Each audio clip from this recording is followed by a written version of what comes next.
Hello and thank you for joining us today at Distracted by Life.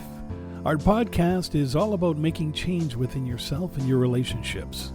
We share conversations, stories, and explore ideas coming from our lifelong journey of the high points and especially the low points where we learn to face our fears or cope with pain, loss, and failure. We do this in a discovery quest to establish patterns around our past and understanding whether we are tripping up from our past or being held hostage by it. We work on identifying ways to move forward, aligning our core values, and unlocking the keys to self-awareness, self-acceptance, self-compassion, and letting go of what is not serving you positively in life. A better you is always there, ready to explore in a new world. So let's begin. Today we'll be talking about how to declutter our social life in 5 simple ways. I know personally I've done it myself in the past. I do believe it's good to declutter or clean up your social media and keep your circle tight with people who are worth keeping. So Amal, welcome. What tips have you got to share today with our listeners? Thank you, Dan. I believe some of the tips we're going to discuss today are common. You probably either heard about them or even, read about them in the past. They're very simple to do, but can be harder for some people who are dependent on social media, especially, I would say, the younger generation. Starting with the first one, remember the why. If you are exhausted by social obligation that don't interest you and you're not nurturing your own needs, if you're hanging out with a bunch of people you don't actually have time for, or you're neglecting your close friends, you should be devoting your energy to. So the first one is really just you need to remember the why. And then the second one is detox. Any toxic relationship needs to go pronto. That's basically anyone who makes you feel insecure or who is overly negative or critical, who doesn't bring the best out of you. Just basically by saboteurs, emotional vampires, or narcissists. That's basically what that are in every circle or in every areas of our life. We have some of those.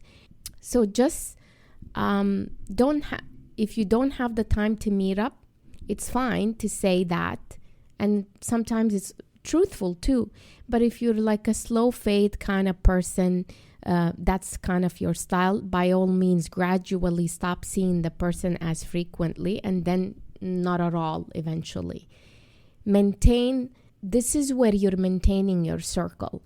So it's kind of like one in, one out. I know it's a very harsh approach. This method works well, for example, on physical stuff. So when you look over your closet and you're trying to clean up shirts and jeans and shoes and whatnot, some people use the same method for friendships too. It's like I said, it is a bit harsh, but in reality, we all have limits, whether we want to admit it or not. Sometimes too much of a thing it's not a good thing. So that's when you look at the maintenance stage of this friendship, you gotta look and see what's worth keeping and what's kind of discarding.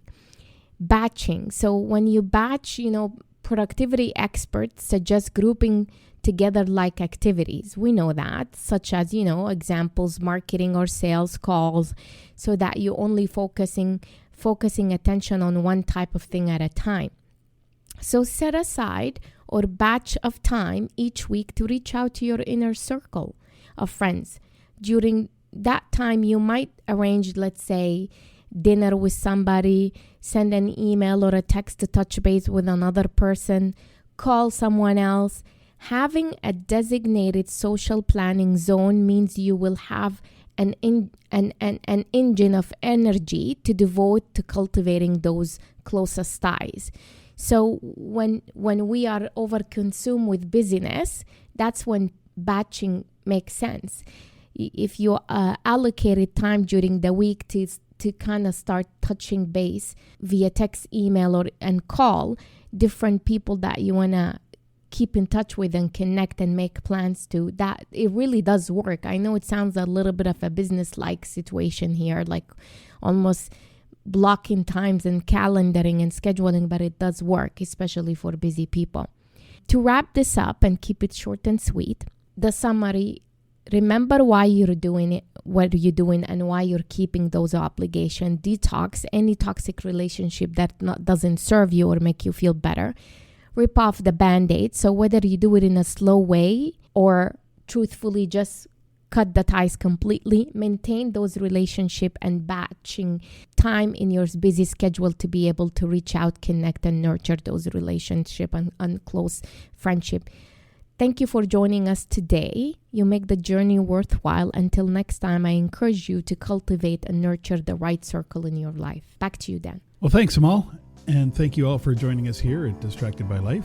If you're interested to learn more, check out our other podcasts, of course, or hop online to Amal's website at amalcandido.com, where she talks about her coaching world covering life, leadership, and mindfulness, including links to popular podcasts to her books as well. And with that said, stay tuned for our next episode from Amal and myself. Thanks again, and talk to you soon.